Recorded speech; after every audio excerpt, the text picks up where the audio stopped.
Welcome to Identity Unboxed, where we provide mentorship and promote representation for Black professionals and the advancement of the Black community. We are seeking guidance from exceptional Black leaders, scholars, and professionals with expertise in their respective fields. We hope to foster a space that promotes authenticity, inclusivity, and restoration for our listeners while exploring the intersection of our personal and professional lives. This project is a culmination of our lived experiences as young Black professionals to transform our life trajectories, to overcome adversity, and reach triumph. Our intention is to inspire you on your path to discovering your purpose.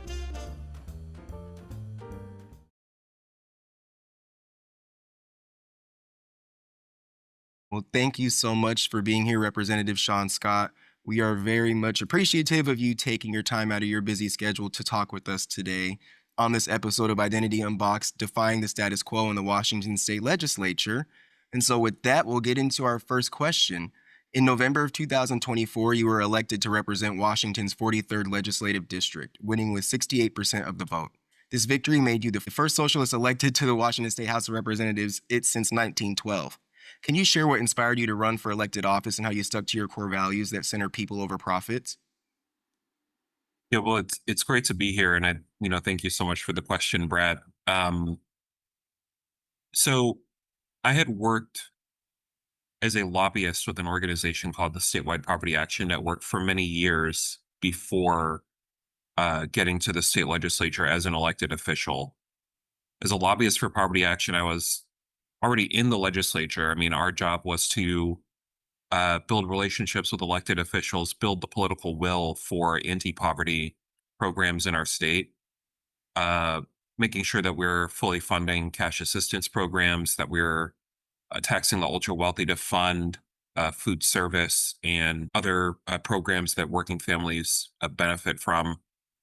And I saw firsthand all of the great things that a state lawmaker could do when they stood up for people over profits, all the great things that an elected official could do when the material needs of their constituencies were put before those of corporate lobbyists who have an intense presence in Olympia.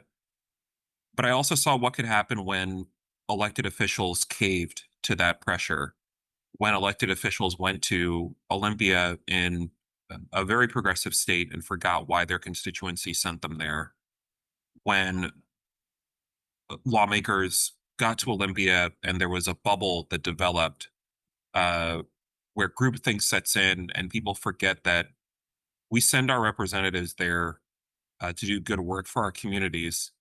And so I wanted to run because I thought I could be part of the solution rather than be part of the problem.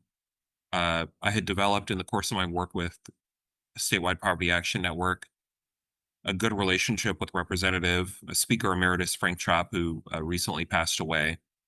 And he was somebody who was a housing champion, somebody who stood for fully funding social services, higher education, and having his mentorship let me know that this was something that I could do. It was something that I could do and be good at. I could run for office, represent the 43rd LD as he had for 3 decades, and do something to be part of the reason why Olympia is seen as more responsive to working and everyday Washingtonians as opposed to less. Thank you so much for sharing that. I was hoping you'd be able to rewind a little bit before you got into your work with the Poverty Action Network and kind of speak to what that influence was. Do you have a personal connection to, your policy work, or was this something that, someone had prompted you to get involved in early on, or kind of what sparked that initial interest, if you're willing to share? Well, I had run a very competitive but losing campaign for Seattle City Council 5 years ago. And that was a year before I started at Poverty Action Network. And I guess that's now 6 years ago. But by the time I ran for the state legislature, it was 5 years. And it was, in the course of that initial campaign where sort of the appetite for fighting and serving for people like renters, students, the urban poor, people who have less resources in the city of Seattle.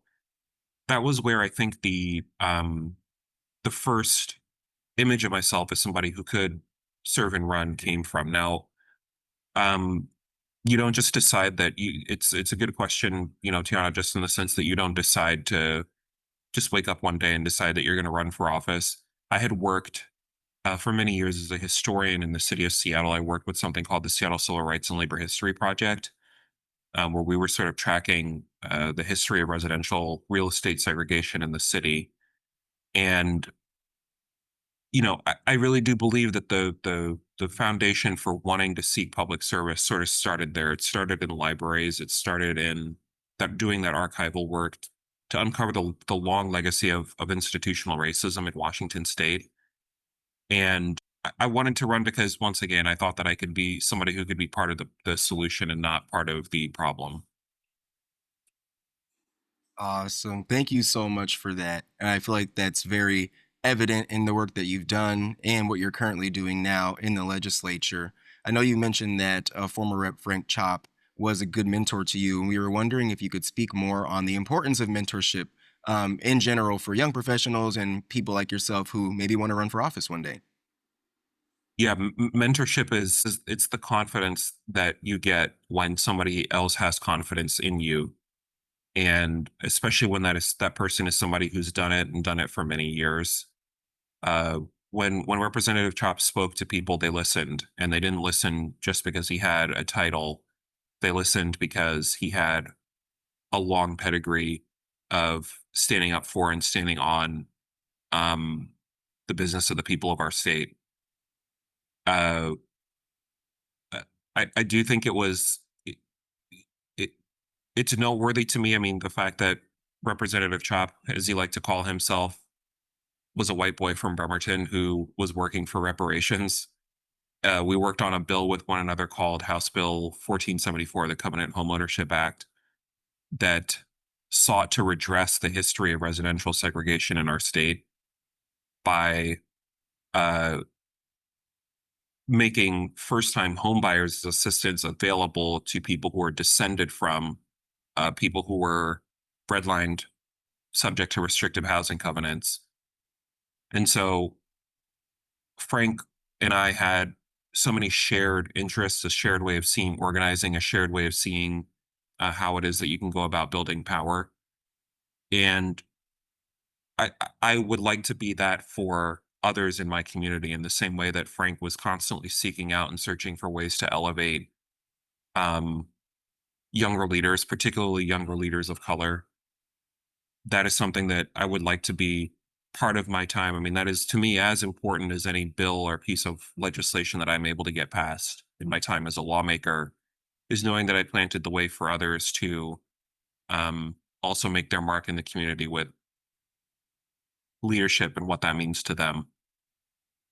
That's so great. And I really love hearing that, you're able to unify across identity with, someone like Rep Chop. And I think it's just a perfect example that collectively we can come together and advance justice for all, even if we do come from various, different backgrounds. And like you said, I think really for people, it comes down to education and understanding the history of how these systems came to be and how they continue to disadvantage those that haven't always had access, and that's embedded in all of our institutions. And so I think, yeah, just what you shared about how that's informed how you got into this work, like I think that would really inspire many people to want to be that positive change in their own communities if they did understand that history. And I was hoping you'd be able to talk a little bit more about your time with the Civil Rights Project. I did hear about that project before, and was it with University of Washington that there was a collaboration?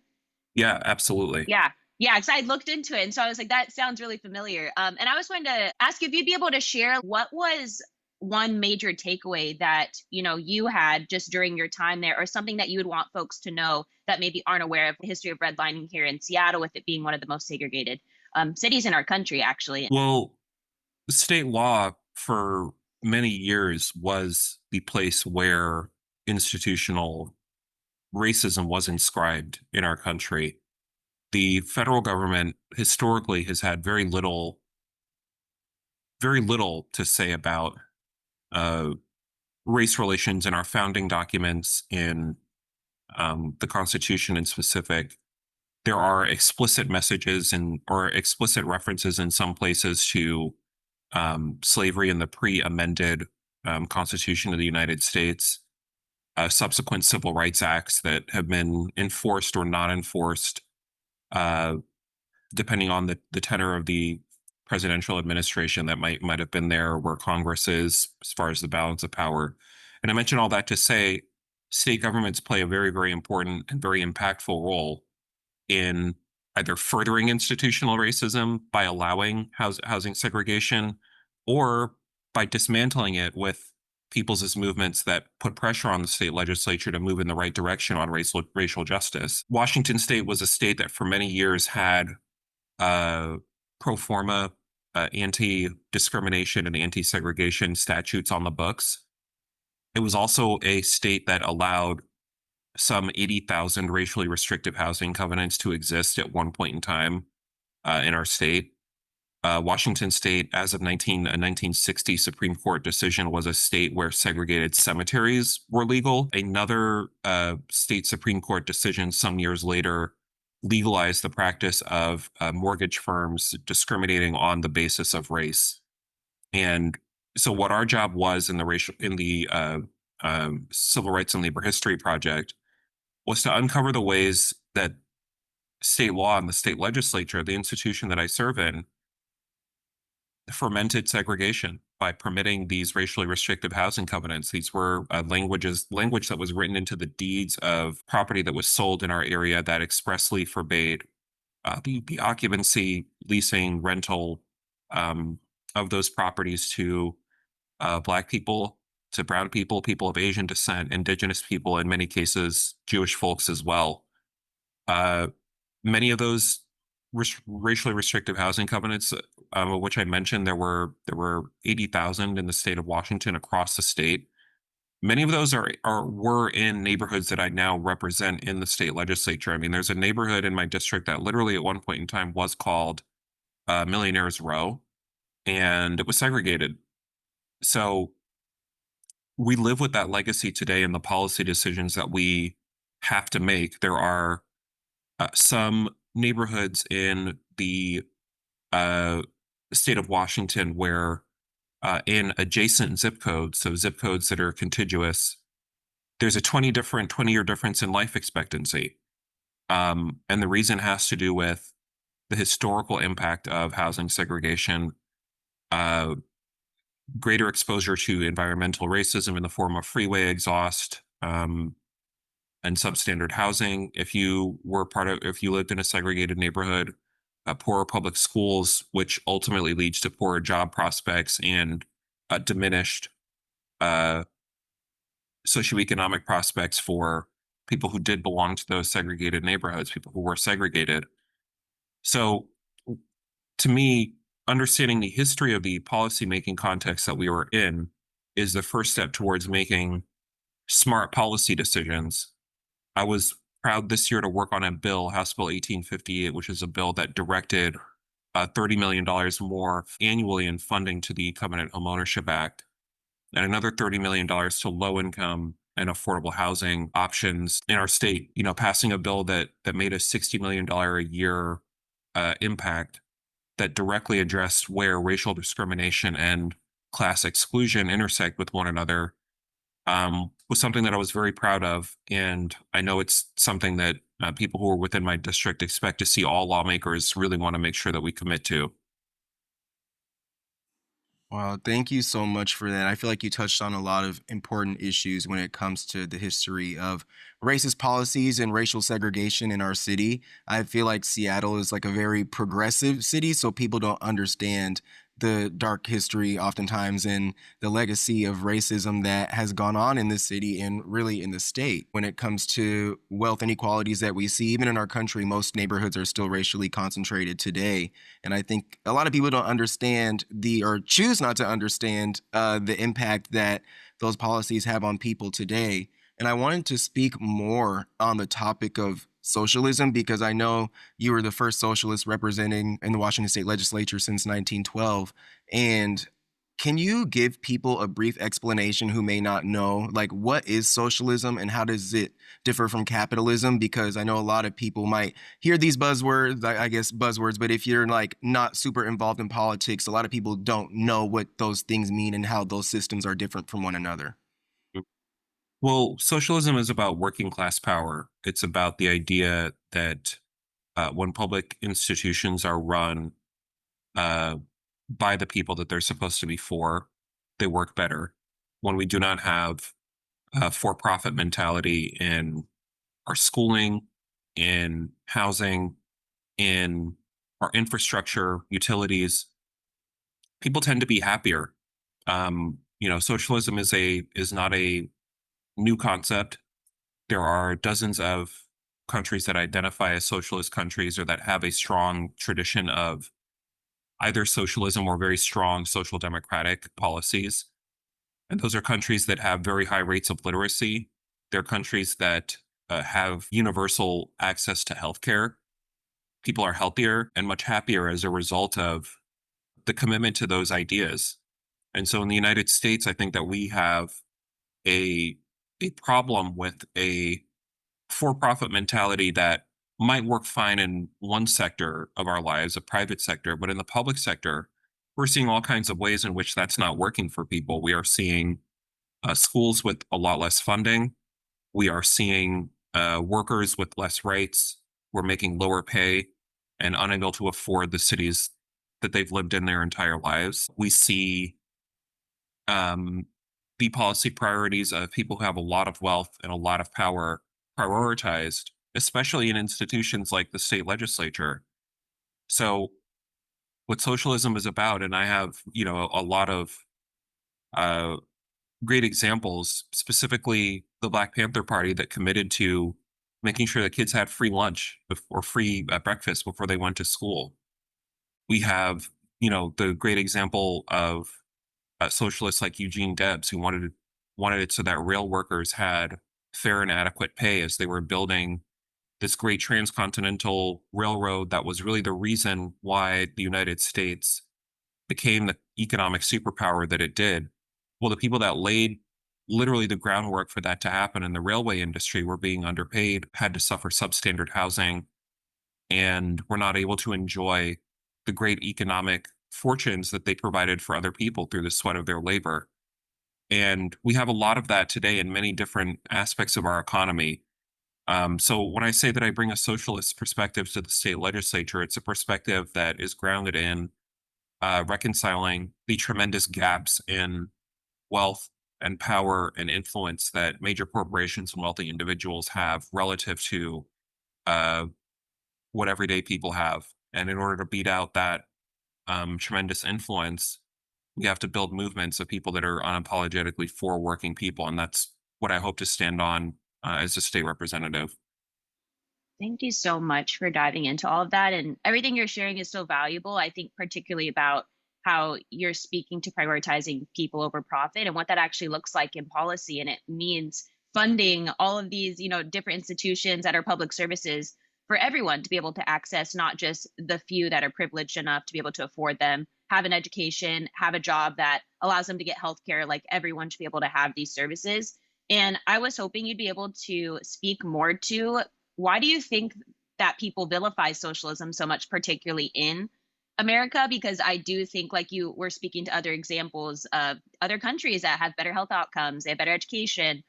People overall, just their well-being is so much more improved in these, socialist countries. And so, why do you think, Americans vilify socialism, or they just don't understand it? It seems like. Well, at every turn, there have always been socialist movements in the United States, and at every turn, when they reach a critical point where people start to realize that these are actually good ideas that can help people, you're exactly right. There is a lot of typically a lot of money that is poured into influencing people against socialistic ideas.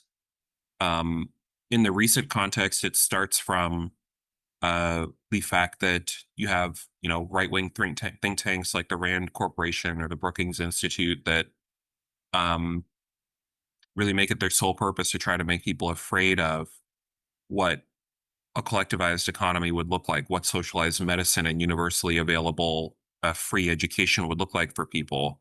And the reason why they do it is because there are a lot of profits on the line. If you're a for profit pharmaceutical company or in the for profit healthcare industry, The last thing that you would want to see is, from the standpoint of your profit motive, is people being able to access care without having to pay large sums of money and go into medical debt for it.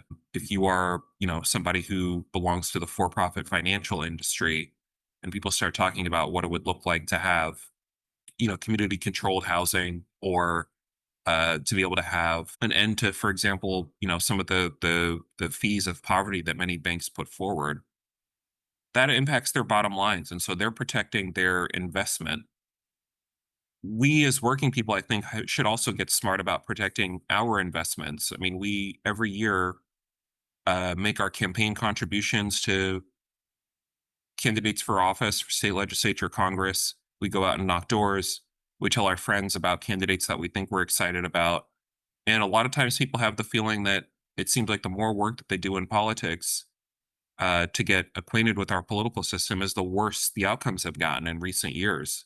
So we have to get smart about, as working people, protecting our investment in the same way that people who have a lot of power protect theirs. And I think what that would mean is getting involved with candidates that are not afraid to explicitly come out and say that they are for the people, by the people.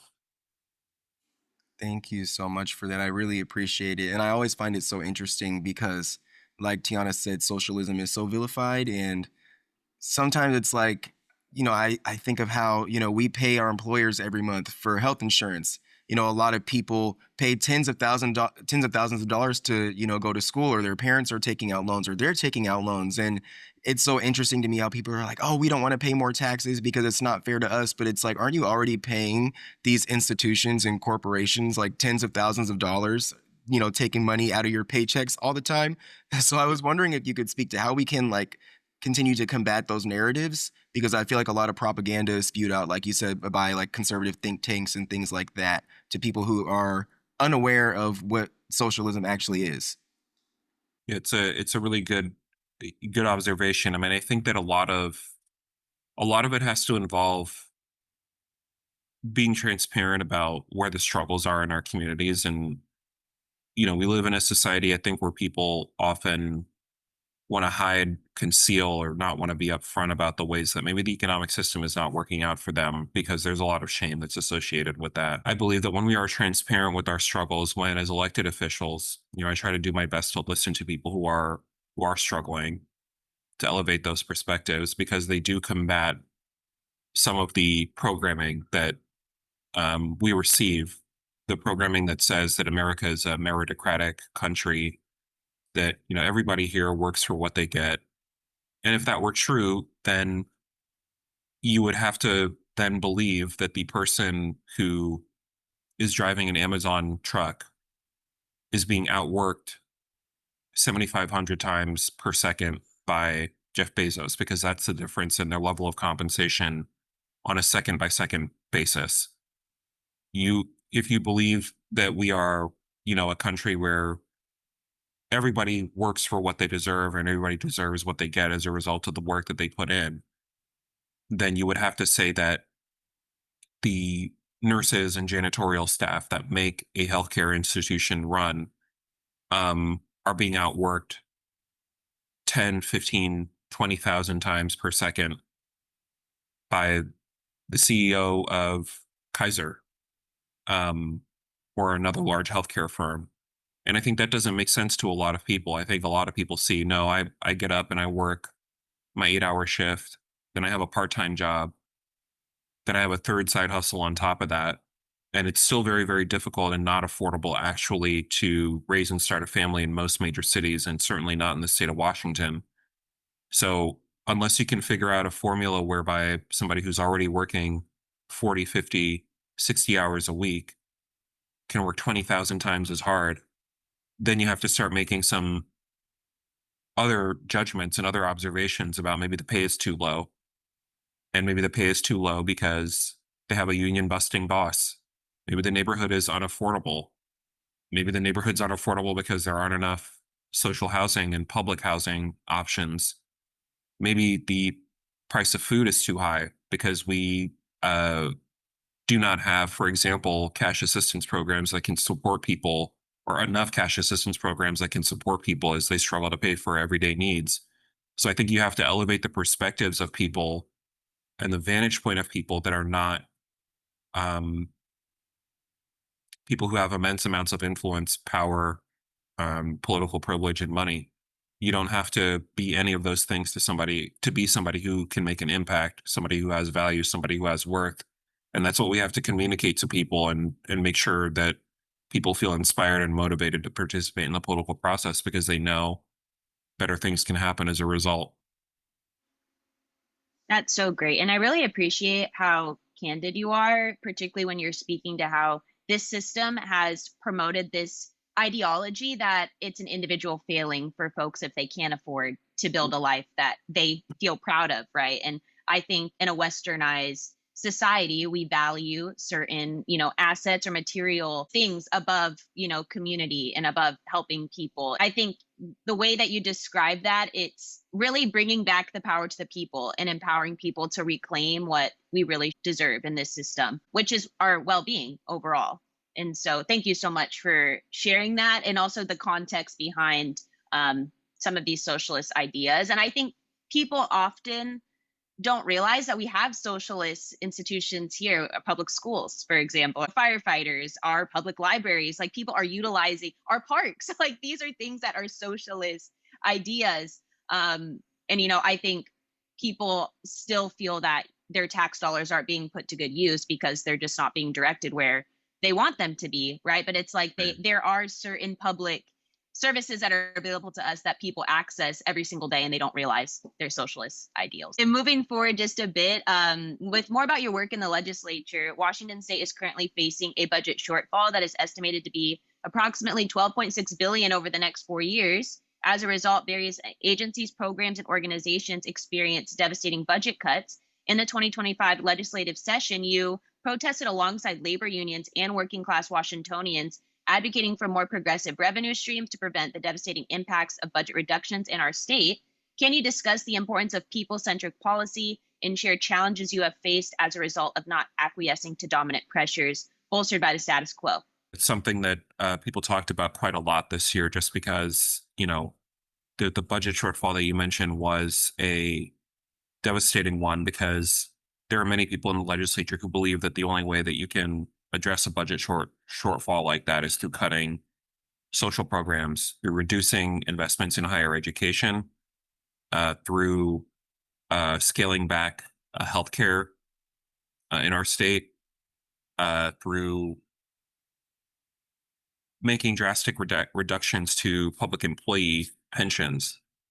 I'm not somebody who believes that. I voted no on the budget that was generated this year because I did not believe that it aligned with the values of my district. I mean, I didn't stand on street corners asking for votes and knock doors in the rain and do call time 15, 16 hours a week so I could get to Olympia to take anybody's childcare away. That's not why I was elected. So I had to vote no on the budget. And simultaneously, I had to do my best as a member of the House Finance Committee to locate the revenue sources that would enable us to reconcile that budgetary shortfall without cutting people's access to higher education. So I mentioned the one bill earlier, House Bill 1858, which is a bill that created, $60 million annually for housing programs in our state.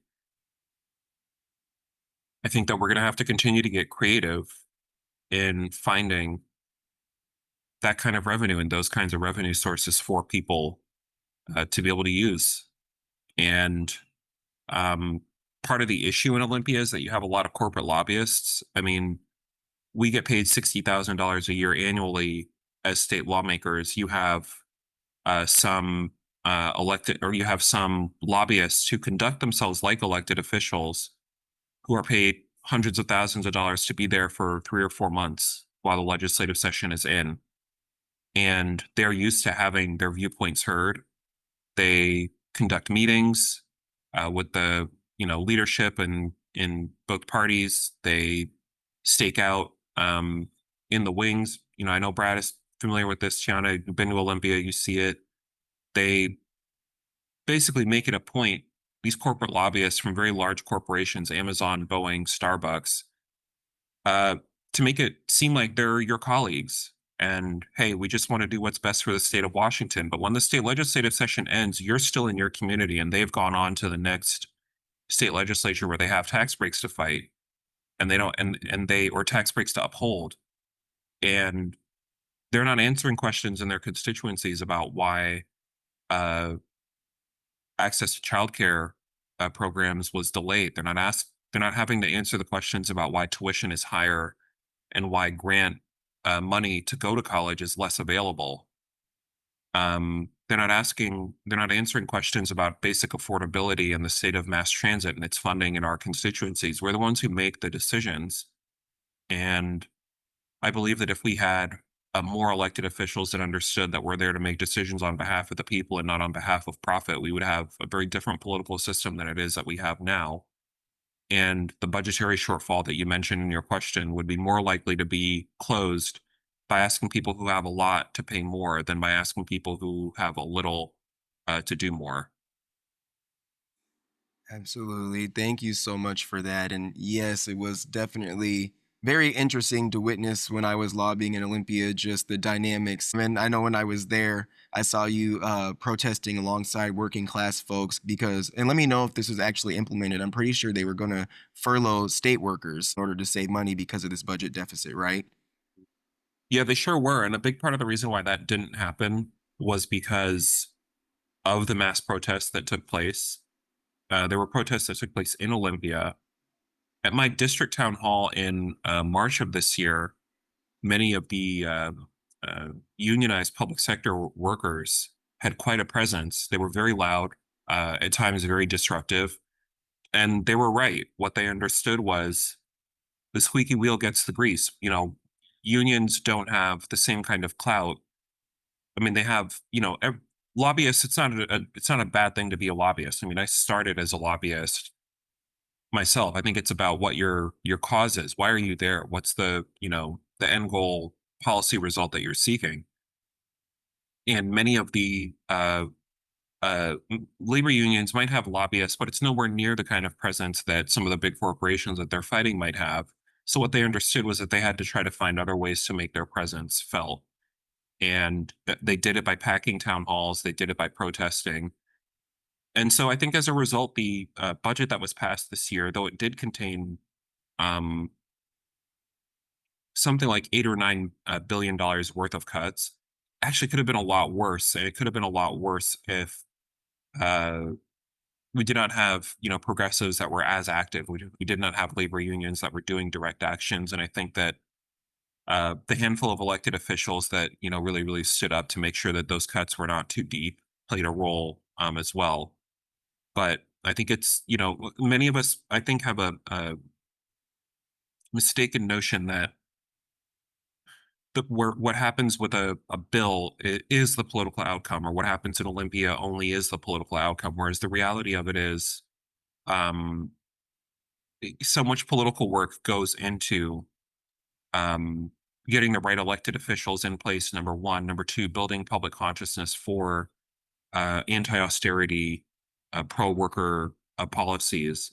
And there's the organizing that we do in our communities to elevate those perspectives to lawmakers. That it really is engagement, and public engagement is the thing that keeps um, our institutions funded, and it's going to be something that we're going to need to do a lot more of in the budgetary reality that we're in presently. Yeah, thank you so much for really explaining that for folks. And I think what people often forget is that legislatures and elected officials work for the people. And so it's actually our right to hold those elected officials accountable by taking up some of their time. Like, Brad was a lobbyist and he was doing those meetings. I remember he was there almost every single day trying to speak to legislatures and communicate his experience and the community's experience, in that lobbyists aren't the only people that can do that. Like, we could do that. We can request to have meetings with these legislatures and to go to these town halls and to make our concerns known. But oftentimes I think, strategically, and you probably have better insight into this, Rep Scott, but these town halls aren't always at times where people can attend. They're working wild hours, especially people that are working overnight shifts, and particularly people that are, lower income folks. Like, they don't have that flexibility to just leave, like those state workers, for example, that were in the middle of the day, probably, protesting at the Capitol, and took the day off and had vacation time and sick time and all of that. And I think it just speaks more so to the fact that, the institution has not been designed with people in mind, or it's only been designed with a very marginal amount of folks that, it's working for right now. And so we should be the ones to demand better for all of us, like you said, for the working class. And so I think Right. there is an alternative, like you're mentioning, with being a part of, this socialist party, and that it's this two-party system is not the only way, even though people feel like it is in this moment. And a lot of people are cynical. Like, we can actually reframe this and start to move our power into a different direction. And so, yeah, I just appreciate so much of what you shared.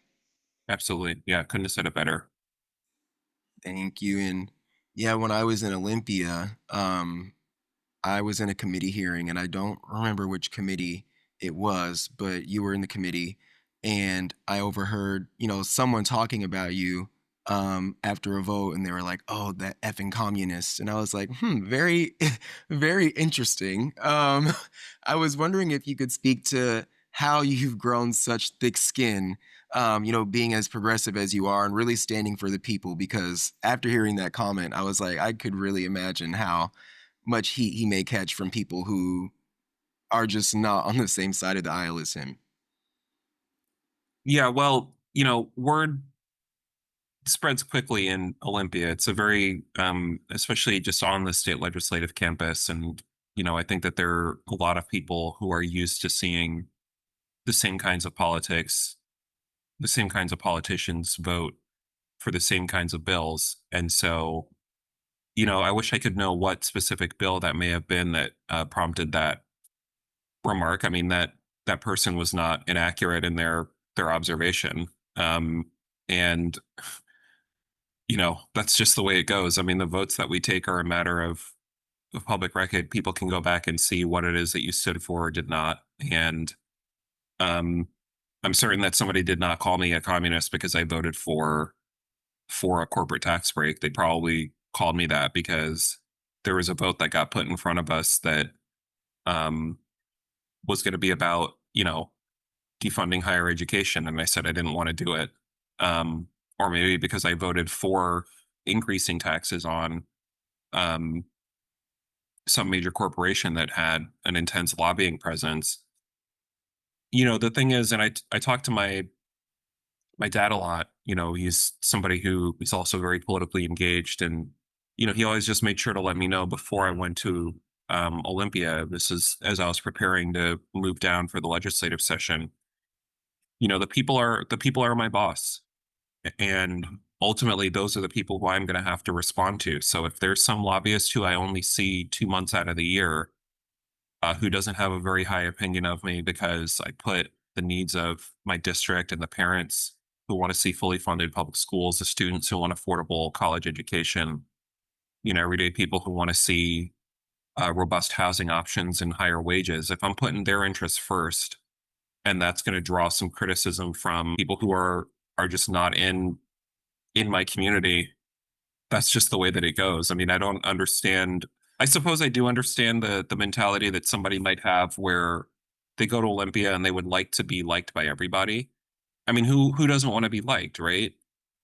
But the reality of it is, I have to answer to and be accountable to people who were out knocking doors and telling their friends and their family members about the socialist state rep and the things that hopefully he and the movement that he's going to bring to Olympia are going to be able to do. And I'm not going to answer. I don't want to have to answer questions about why I disappointed somebody who who did that. And imagine having trying to explain to them, well, you understand that there was, a gentleman who had a really nice bow tie who threatened to call me a communist if I didn't vote the way that he wanted. And so that's why I voted to take your childcare away. That doesn't that's just not a position that I'm going to find myself in ever as an elected official. So I think that there are some things that we have to interpret as kind of badges of honor, and maybe the criticism of people who do not align with us politically could fit in that category. That's so great. And I think too, you're describing what differentiates a public servant from a politician. And you as a public servant are working for the people and you understand what that means and you're actually, implementing policies that these people are asking for. When you've sat down with them face to face, you've been knocking doors, you're not being duplicitous in the way that some politicians are, where they, beat around the bush. They never give straight answers. They vote completely antithetical to what they said their platform was because they just simply wanted to get that position, right? And so you're just an example of someone that is not willing to, again, acquiesce to, the institution or the pressures of those around you, just to simply fit in or to, buddy up to someone that has a little more power, a certain lobbyist or PAC or anything like that. Thank you so much for talking about that. Yeah. Absolutely. Thank you so much. We really appreciate it. You diving in depth on that and being vulnerable and answering the question, just about the criticism that you may have faced. And I feel like that is great leading into our next question. You formerly worked as a campaign staffer for Congresswoman Jayapal and a field director for Bernie Sanders' 2020 presidential campaign. Can you provide insight on how these experiences prepared you to run for elected office and your current work in the legislature? Well, I think it's about running smart campaigns. And to me, both of the elected officials that you mentioned and Bernie Sanders, I ran, a statewide field operation. They understood what gets people, what makes people want to get involved in a political campaign. And you have to campaign competitively. You have to be unafraid of drawing sharp contrasts between yourself and your opponent. You have to give people a sense that the effort that they're putting in makes a material difference. You want to communicate to people not only that you can win, but that it matters if you win, and that the work that they do in the field is integral to you winning and towards the achievement of those policy goals. And, I think it's you honestly, in a lot of ways, you campaign just as much in a way when you become an elected official as you do on the campaign trail, just because you have to convince people that it will make a difference and let people know, not just convince people, but show people how it will actually make a difference when you apply pressure on an elected official to vote the correct way. I mean, one example of this that I saw was there was a bill that came for us to reduce funds to public employee pensions. So if you worked 30 years, as a public school teacher, counting on a certain kind of retirement, the state legislature has the power to adjust what that looks like. And I got a lot of letters. I got a lot of emails from people. Many members of the Retired Public Employee Council came to my office, and they told me the impact that this bill was going to have on, aged people that did nothing for our society other than, serve 30 years as a teacher, as a firefighter, as a nurse.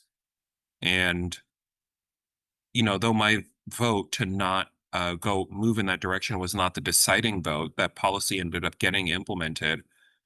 People remember people who are willing to stand out and who are willing to say, we're just going along to do this, and it's not right. And you have to campaign in a lot of ways just as hard in office as you do on the campaign trail. And that's one of the things that I learned, I think, from my experience as a campaign worker, is that you really govern and you legislate as you campaign. And so if you're somebody that understands the value of people power on the campaign trail and what it means to mobilize, 20, 40, I think at our biggest a volunteer event last year on the campaign trail, something like 65 lists that we were able to give out. We were able to knock every door in the neighborhood of Wallingford. And you do that because people come out and they see the energy. They want to be a part of once again, part of the solution and not part of the problem. And the problem in politics is isolation. It's people not feeling like their voice matters or that the pressure makes a difference. And so that's something that I learned and took from that campaign experience, and said that if I was ever an elected official or somebody who was running for office, um, I would like to be that kind of a candidate.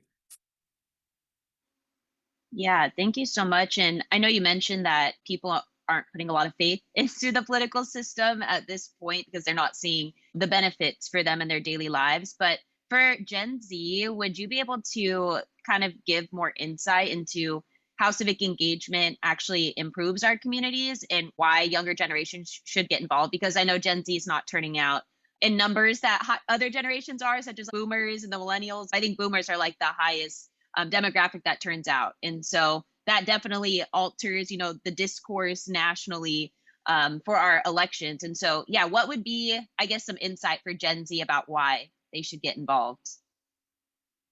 Well, I think if youth turnout numbers and Gen Z turnout numbers looked like the kind of turnout that we get from Generation X and baby boomers, we would have a very, very different society than the one that it is that we have.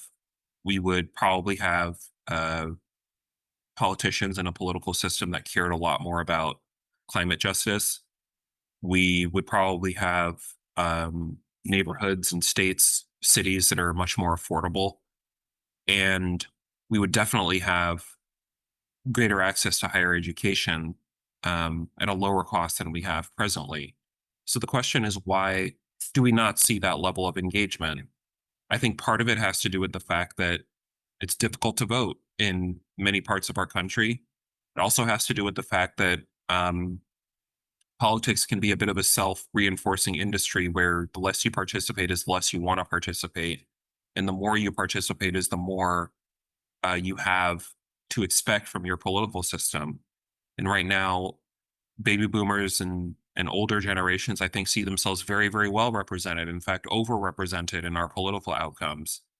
But we also know that it doesn't have to be that way, that there are many older voters, for example, who I was just reading in the New York Times the other day, had uh, older voters who were motivated to cast a vote for Zoran Mamdani, Assemblymember Mamdani in New York, in his bid for mayor, because they saw how excited young people got about him. Um, and it's him individually, but it's also about the business that he stood on, which is affordability, higher wages for working people, a freeze on the rent, accessible childcare for everybody, cheaper groceries, publicly owned grocery stores. These are policy proposals that excite a lot of people, but they're not policy stances that enough politicians are willing to take, in part because there's a tremendous amount of influence that corporations have on the donation side of campaigns, so that even people who are very well intentioned can find themselves reproducing social inequity in the policies that they put forward, or they don't fight as hard as they could for working people because uh, they're under the influence. And so I think that when we talk about getting younger people involved in politics, there's a tendency to speak about younger voters and Gen Z voters as if they're kind of a political Rubik's cube, and it's a you know a trick that you have to figure out, as opposed to a set of issues that you have to stand for. And when you find out that Gen X voters or Gen Z voters or millennial voters or baby boomer voters have many of the same concerns, then you can develop a common language and a political philosophy that unites those groups. If you're a grandparent, why would you want to see your grandkid have a harder time getting a college education? And why would you yourself want to be somebody who has a harder time getting a college education? If you're a parent, do you want your kid, unable to, be financially self-sustaining for many years because of where, the minimum wages, or because of how unaffordable neighborhoods are? Or wouldn't you like to see, as I believe most parents would like to see, the generation that came after you do better than you did? We don't have that kind of a political system right now. That's part of the reason why, when young people do get involved, it typically is for candidates that speak the language of economic and racial and climate justice. And I believe that they can play an important role in directing older voters to help see the light. With the years that you have left, the legacy that they will want to leave is one of a society where the next generation was doing better. So maybe they ought to follow where the children, so to speak, are on some of these political questions. Thank you so much. That was very valuable. And I feel like you've done a great job of connecting with Gen Z. If I'm remembering correctly, I believe when I was in college at BSU, when you were running for city council, there was someone who was supporting your campaign that came in and told us about you and what you stood for and plans that you had or that you wanted to implement in the university district. And I was wondering if you could take us back to that moment because I know you mentioned that that was not a successful race. You did not win. And I wanted to know how that informed your run to be a Washington State representative, and how that impacted you personally as well. Well, the race in 2019 for city council, which included a handful of neighborhoods that I now represent in the state legislature, was a difficult one. Um, Ended up winning or advancing through a primary where, we're outspent and a lot of other candidates had quite a lot of institutional muscle that I did not have. So after advancing through the primary, we get to a closely contested general election where I was outspent 100 to 1 in independent expenditures. And we still came within 4 points of winning. It was about 1,300 votes. And what I understood was that the areas that uh, we lost had really high voter turnout. The areas that we won, but the turnout was lower in those areas than it was in the areas that we lost. So, in other words, we didn't hear as much from the people who wanted to see basic social services and affordable housing funded in the city. We heard more from people who opposed that point of view or who did not agree with my way of approaching those goals. What I discovered is that many of the people who ended up and so that was what happened in 2019. If the precincts that we had won had something like 5 to 7 points higher turnout, that alone would have been enough to have made up the difference in votes. And so that was an important lesson for me. What I understood is that it's not just enough to turn out your supporters. You have to excite them, you have to motivate them, and you have to energize the people who are your supporters.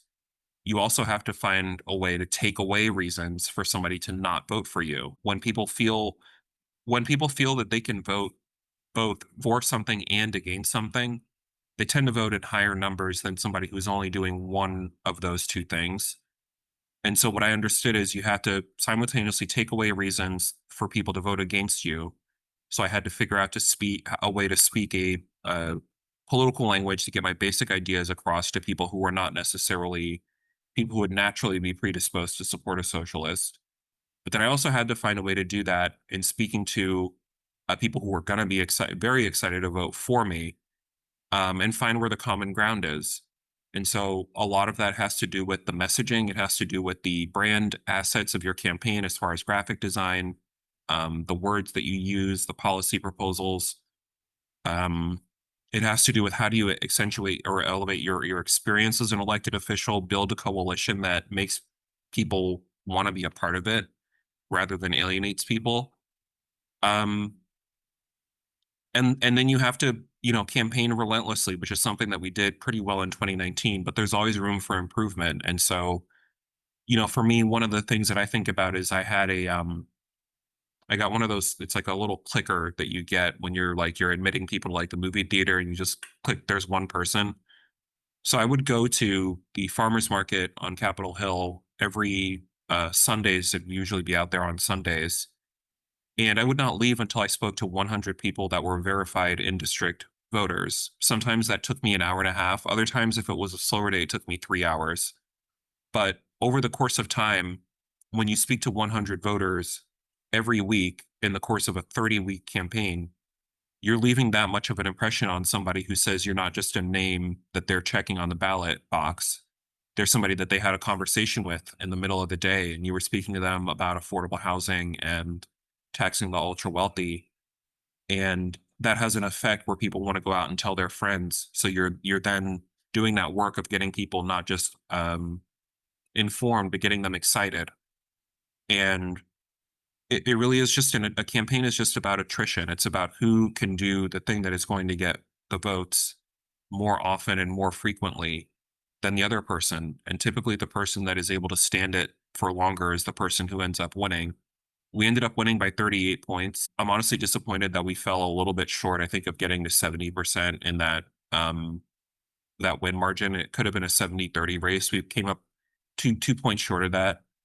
And the reason why that was something that was very motivating for me is because I want to make sure that it is known that when somebody tries to challenge the the vision and the viewpoint that we have for this district, when somebody wants to come to the 43rd LD and say, the wealthy actually pay too much in taxes, we should reduce their taxes, and therefore we should pass that on to people in the form of more unaffordable education and less accessible childcare.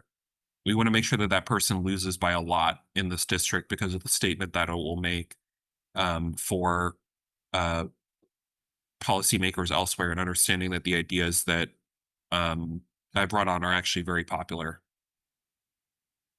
Yeah, thank you so much. And I think, like you said, it's really just standing firm in what you believe in and your values. And I was hoping to hear about how, you've become very assured in who you are. You seem very authentic in that, you know what you stand for and you maintain your integrity in all your decisions. And so, where did that come from? Or is that something that you've always just had? Well, I think because over the years I've seen the cost of not remaining true to who you are, Hmm. and politicians who public figures and people generally. I mean, integrity is not a value that you have to be a politician to prize. I mean, so many of our community figures walk with integrity and with dignity in the middle of potentially very difficult circumstances. And I have seen, I mean, because my you know line of work is politics, as it were. I've seen what it looks like to be somebody that does not stand with integrity, and the kind of positions that it puts you in. The the uncomfortability of that. And so I always, it's like that old saying: if you tell the truth, you don't have to remember anything. I mean, you can actually be very stress free as a politician and feel able to connect with people eye to eye when you know that you're doing your best to do right by them. And that's not a I've seen in a lot of different ways. That's not a way that a lot of politicians move. I mean, and I don't understand exactly why, because I just feel like it would make your life a lot easier if you knew that you're doing what you could for the people that put you in the office that they put you in. Yeah, I'm sure you sleep much better at night than some of those other politicians. Yeah. Yeah, but pivoting a little bit into your endeavors outside of politics, you have a passion for writing and have authored the books Millennials and the Moments That Made Us, A Cultural History of the US from 1982 to Present, and Heartbreak City, Seattle Sports and the Unmet Promise of Urban Progress. Where did you discover your passion for writing and how did you center on the concepts for these books? Well, everything about politics to me always comes back to the written word, either reading a lot to try to understand the policy context that I'm in, and what people might be facing, and what they might expect from an elected official who's going to stand up for them. Um, and so the aspect of being having a relationship to the written word like that has been something that's always been very grounding for me. And so that's just a way of recentering myself. And when things get very, very hectic and chaotic, my one of my kind of ways of just kind of reacting to it is I'm just going to read the newspaper and see really what it is that people are feeling about some of these issues. And I just think that if you go to the state legislature, there's so many bills that are put in front of you, and we're in a society now that is verging on post literacy, with as much AI generated content as there is out there. People's relationship to having to craft what they think about a topic, and also how to deconstruct an argument that is put in front of them, that is becoming more and more of a skill, and it will be more so as time goes on because of the way that people consume information now. So writing and reading for me are a very important part of the policy making process, because when I find I'm able to explain a policy to somebody, that means I understand it myself. And when I have a hard time explaining something, that typically means I haven't done enough breaking it down. And so the concepts for those two books, which are very policy focused, and I think kind of indicate they were written, both of them, before I got to the state legislature. Um, Somebody who was just trying to find a way to communicate certain policy ideas, um, and do that in a way that was hopefully entertaining to people and made them want to go from word to the next word, from the next paragraph to the next paragraph, turn the page until the next page. That's really all a writer is asking the reader to do, is to just stay with you word for word.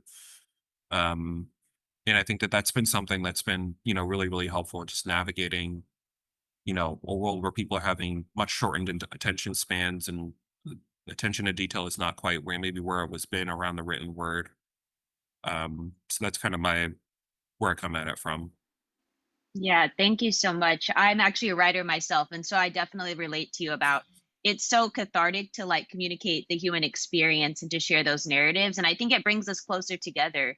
And like you said, that critical thinking muscle that's going to start to atrophy as time goes on, where people adopt more technology and AI, and they're not deconstructing arguments and really thinking through, these decisions analytically. And so I think yeah, it's so important that people continue to read and find out what you enjoy. It may not be a policy book like Rep Scott's, but it may be some fiction or fantasy or something like that. And so, yeah, encourage everyone to read. I'm a proponent of that. What inspired your passion for writing? Is that something you've always had? Did you develop that in childhood, or did that kind of come later on? I think it was just something that I was exposed to a lot. I had, friends in my childhood who read quite a lot. And um I always liked, coming to the university district where I live now as a young kid. And people were always, it was always explained to me how just an intellectual awakening college was. And so as a young person, I tried to get that before I actually got to college, and tried to read, some materials that maybe prepared me to do well with my studies. And studying history, there's really kind of no way around, consuming large amounts of text. And you very quickly, as a historian, learn the difference between good writing and bad writing. And good writing is, as I said before, writing that makes you want to move from one word to the next, one paragraph to the next, one page to the next, until eventually you're a fan of that author's works. So you move from one book that they wrote to the next. And when you have somebody who's a bad writer, it it makes you want to stop. It feels physically difficult to move, to continue on. And so I think it's just like with anything else, when somebody's exposed to something from a very young age, you develop more of an aptitude for it and a good relationship with it than, especially something as healthy a habit, I think, as reading and writing, which, sounds very, very basic, but once again is something that I think is going to be, even more valued and valuable as time moves on. So I feel very fortunate for being exposed to, really good writers, great teachers when I was younger.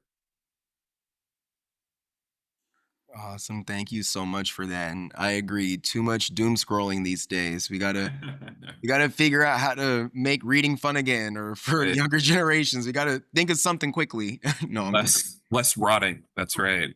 Or literally. And pivoting, Audiobooks, sorry. that's a good thing too.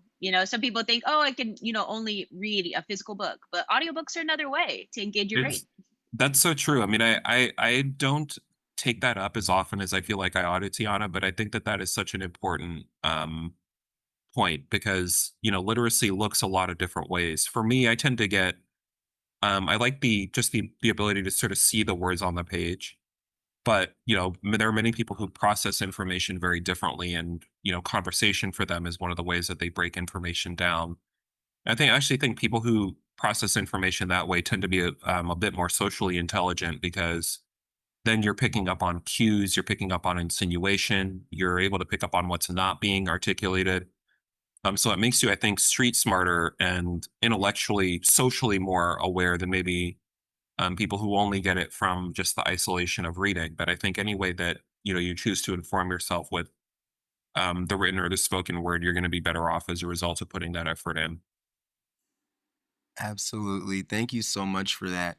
And pivoting a little bit, we were wondering if you could share a significant moment of adversity you faced, whether your career or your personal life, and how you overcame it. Again, this doesn't have to be about your career. We love getting into the intersection of people's careers and their personal lives, and how that informs their life holistically.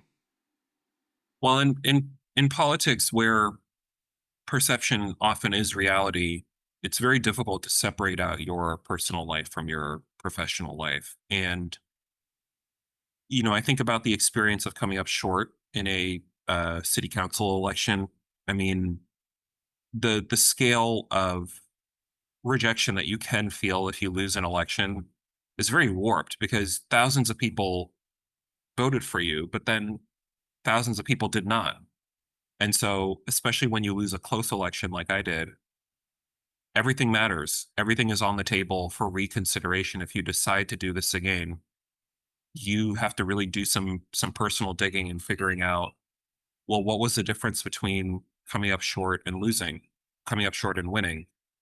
Um, and so what I discovered is that there were certain lifestyle habits that I needed to get a lot clearer in. Was I optimizing my diet the way that I could? Was I getting the best sleep that I could? What were some of the things attention wise that I could, make sure that I was devoting my attention to, that would ensure that I was able to show up as a candidate prepared and mentally clear on the issues that I needed to speak to? How could my energy level be at where it needed to be at in order for me to go to a farmer's market and not leave until I talk to 100 people, which involves talking to many people who are not in the district. So really, in order to get to that 100 people who are in your district, you probably have to talk to 300 people. That takes a lot of energy to hit doors, to say the same thing, um, in many different ways, in phone call conversations when you're raising funds, the mental resilience, all of those things were things that I had to figure out how to get stronger at. And that was the course of really rebuilding in a lot of ways how I thought of myself and how I saw myself. The boxing gym, and I boxed, that was a really important part of that entire process because so much of boxing is the discipline. You live and uh, die by 2 minute rounds. If you can make it to through the next 2 minutes, then you move on. You in essence get a new lease on your ability to fight by putting in the effort for that 2 minutes. And so the mental focus and how much it puts you in your body and in your mind and encourages you to develop healthy routines and healthy habits when nobody is looking, so that when people do see um, on fight night what the showcase of your skills are, you're in a good place because you knew that you put the work in. And I think that there's not there's a real similarity, I think, between that and how one has to approach campaigning as well. That was a very important part of overcoming the adversity of losing an election, and just making sure that that did not happen the next time around. That's so valuable. Just everything you're sharing about self-care. Like that's what it really sounds like it came down to for you was prioritizing your wellness so that you can show up better in your Yeah. career. And I also love boxing. I feel like what you're sharing about like the focus it requires, it's so like centering for you to be able to be in that moment and it's like super intense, but then you're like, okay, the 2 minutes is done. I get to rest finally.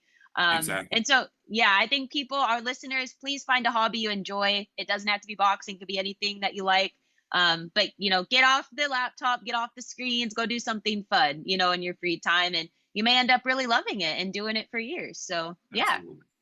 Exactly. I was wondering, so do you box competitively, or is it more so, just for fun? Do you actually get in the ring and fight? Yeah, I train year round, and I had my first amateur fight. I'm thinking about doing another one this year, but I had my first in December of a couple of years ago, or last year rather. I mean, it's competitive. It's a sport where you do your best to not make mistakes, knowing that um, it's inevitable when somebody else is training as hard as you are. Um, that you're going to be in a very competitive match, and so that too, I think, is it really does fuel just your attitude about overcoming from adversity, because you get adversity 30 times around, um, in having to slip and parry or maybe even eat, a punch that comes your way. Um, and I will tell you that after the experience of training for a fight, showing up on fight night, making it through, there are very few things that are going to inspire fear after that. So that when it came time to doing candidate forums or having to ask a difficult question or answering a difficult question of the press, or you know you already have just kind of the self-confidence of knowing that you've done one of the hardest things that it is that somebody can do, which is prepare yourself to fight another human being in a controlled setting, obviously.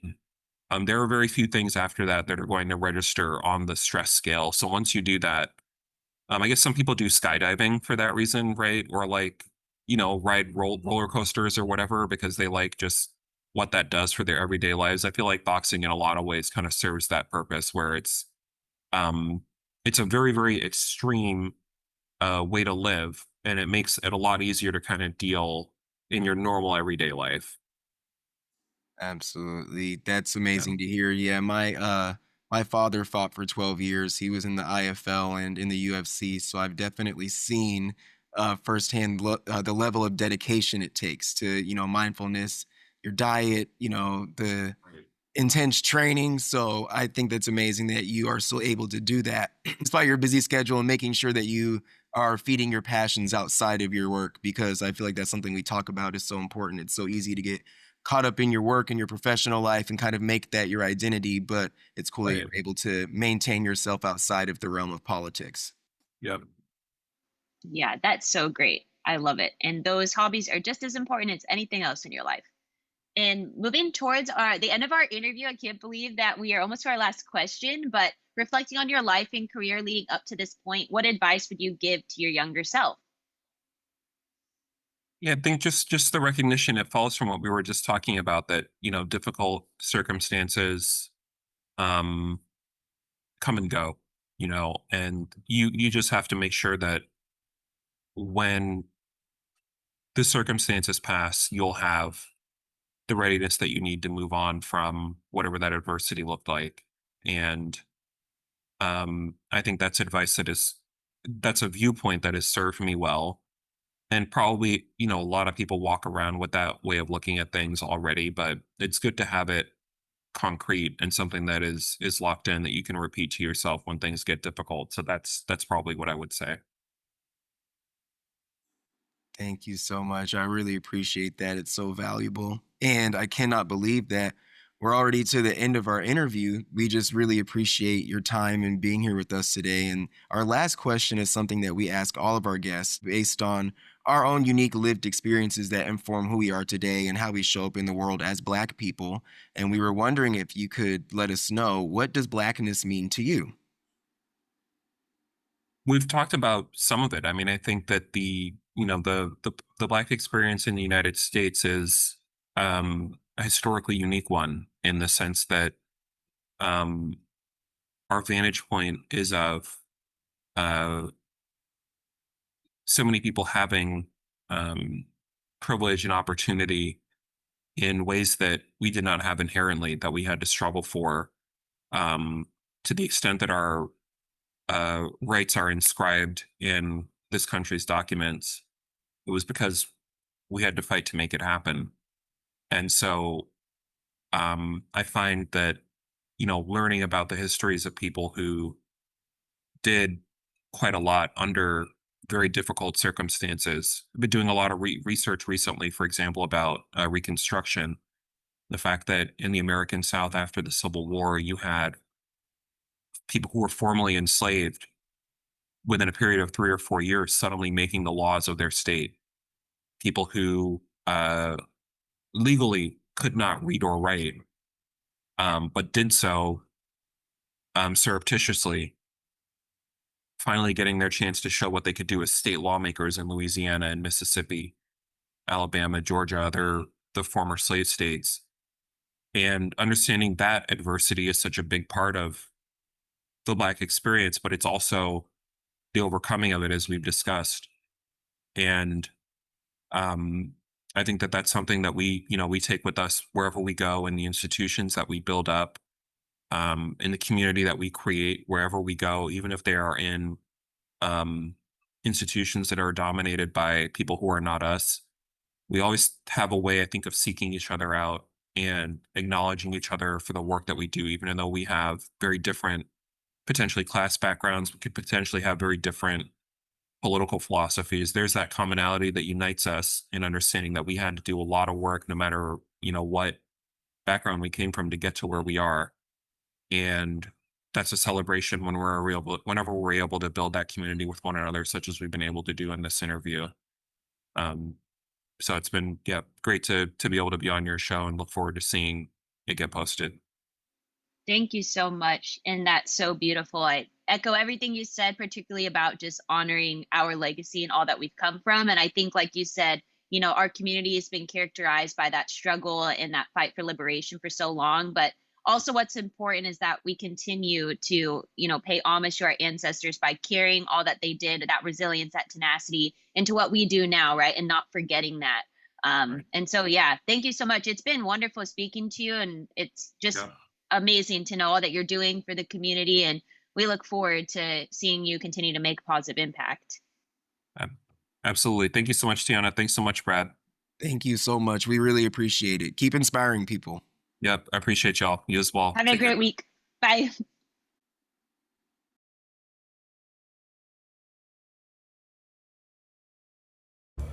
We deeply appreciate your support as we work to uplift the Black community and explore our unique experiences within the Black diaspora on Identity Unboxed. Authenticity is your guide to cast an impact on the world that you will be proud of. Signing off with pride, Tiana.